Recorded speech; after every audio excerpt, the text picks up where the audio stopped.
if you don't recognize in your heart that someone like loves your product and is really going to go back to you and almost put their job on the line for your product, you need to get out of that sales cycle. It's not going to happen for you, because at the end of the day, that's what you need, is someone in a boardroom with the CEO and a suite of other people to stand up, because you're not going to be there. Most likely you're not going to be there unless you're flying around the world and really closing $1 million deals. You're not going to be in that room with that steering committee. So you need more than a champion. We think of it, or I think of it as an evangelist, someone who's like, I believe in PandaDoc, or I believe in this product. It's new to market. It's not maybe enterprise grade, but this is what they're doing differently. And we can make an investment here that in 3 years we'll do this.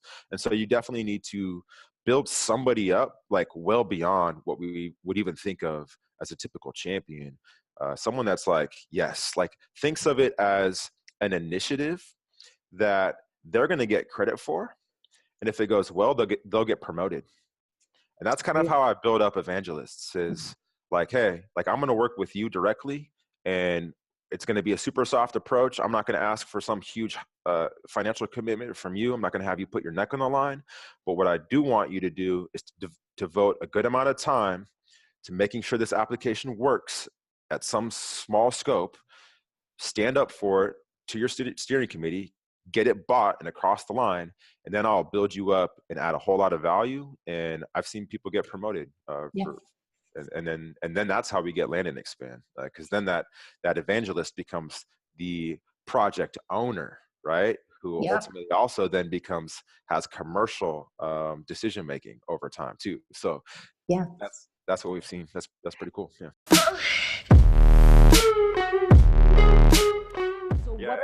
And then it's easy to align once you have kind of like a Rolodex of evangelists. Then you create a community of them where they talk to each other. And then when you're like bringing in new prospects and you're selling them this idea that like, hey, you're going to like bring up the concept of PandaDoc as this initiative in your company, and you're going to get it across the line. But these other evangelists who have done the same, and they went from marketing manager to marketing VP. Every stakeholder that we talk to with enterprise, mid-market, they have very different goals. And, you know, there's a person that just got hired and they're supposed to increase closing ratios. And then there's another guy that gets hired and they're supposed to lower CAC, and everyone's goals are conflicting. How do you battle that? Put your head down and just keep working. It's tough. I don't know. The politics, it always confounds me too. And I've always just tried to, focus on the work at hand and make sure I beat everybody else at my company, and then everything else seems to be okay. But I think you're being humble with this one, because I've observed you for a really long time. And what do you think then? When you say you put your head down, you're literally talking to this person and you're getting to know who they are, and you're understanding what their goals are on a personal level, on a career level. And I'm trying to understand, like, how do you get it to people's heads? You really have to be selfless and actually like understand that there's a process, right? And trust the process, which is stop selling, you know what I mean? Like what you have, stop wanting the conversation to go your way, and just, like try to get to know somebody on a personal level. And it's just something that happens over time. Maybe for us who've had thousands upon thousands and, you know, hours upon hours and years of sales conversations where ultimately we don't give a shit about being fake or reading off the script or all the rest. And we just have to be ourselves. And, you know, you and I are pretty cool people, I think. So that kind of helps. But you got to, like, you know, crack that shell however you can, and really understand like what does a person care about before you can marry, you know, your product to that concept. And it's really just as simple as that. You know, if there is one thing, I truly believe this, it's patience. I think Josh taught me how to be patient, because I love to close deals. Like, this is one of my favorite things to do. But at the same time, I also like to build relationships. And I've learned that a lot from Josh. He provides value outside of scope. Like, he will recommend you to a competitor if it's not a fit. with Mhm. PandaDoc. At the end of the day, it's the Yeah. relationship that matters. Yeah. And I think even if you're selling a big app like a CRM or an ERP, you still have to realize like ultimately you're still one piece, one small part of this person's day, right? And yeah, to be respectful in that regard. Yeah, I know we won't talk about Yeah, the it's tough. company. No, it's tough. Like Okay. going from like, yeah, a lot of transactions, like you said, because we're closers, and like that's what keeps us going. Is like, yes, getting that signature onto the next one. And so now I'm like, I might only have. I think I went from around probably 60 to 80 transactions a quarter to like 5 to 15, right? So it's tough mentally to stick with it sometimes, or not to get depressed or down, or to honestly just assume the worst. Like I think at this point, having been in sales for a decade, I'm just pretty pessimistic. Yeah, Like if I don't see all the signs pointing to glory, then I'm kind of yeah, wanting to spend my time elsewhere, honestly, just because we know we have a world of opportunity in front of us. And so getting back to the guiding principles for me, number one is just valuing my time. And how do I value my time? And you and I have spoke about this before, but it's actually knowing the literal value of my time.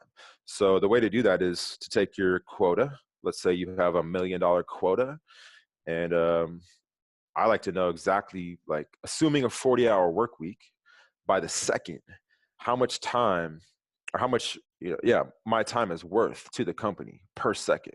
So if you divide $1 million by how many working seconds there are in a 52-week working year. Mhm.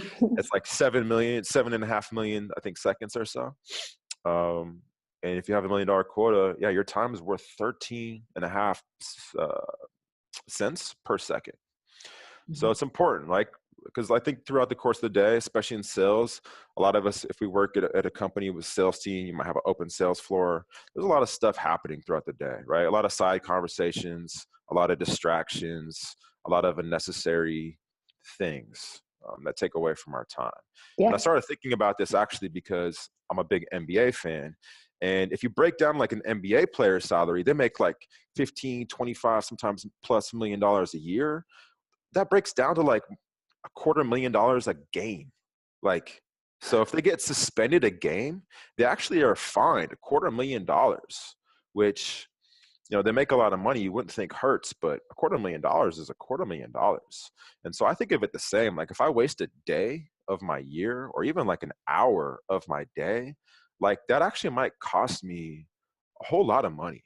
And so this philosophy is helpful because it just causes me to kind of instinctually um, uh, disqualify bad calls early that aren't going the right way, non-champions, non-potential evangelists, but also just like potential internal distractions, like where people want to take you all the time into like this meeting and that meeting and this meeting and that meeting that has no like firm agenda. Just like decline all that stuff. You know what I mean? Like your time is more important than anything. So know the actual value of your time, and yeah, start with the quota, and you can always just divide it by how many seconds you work. And So what is your value per second? trying to work it backwards. Yeah. Let's reverse engineer. I'm a startup, so my value is like I have no idea. Mine's up over 10 second. Mine's up over 10 cents a second now. So Yeah. I'm pretty proud of that because I think I started at below a cent the first year. Yeah. So, and it's And fun, there's right? It's fun to see that grow. It's fun to see that grow because now, like, it's a sense of pride, and Mhm. it's like, dude, don't waste my time. Like, I'm the most valuable employee out here. Yeah. And we're more like the sales profession. When you have $1 million quota, at that point, your time is more valuable than a doctor's. Arguably, it's more important than a lawyer's. Like we're the most valuable profession on the planet. And we really do keep the economy going. Because if you think about one individual person that has like $1 million+ quota for a Mhm. business, like that's kind of ridiculous, right? If something were to happen to that person, um, that's a potential, $500,000 plus loss for that company.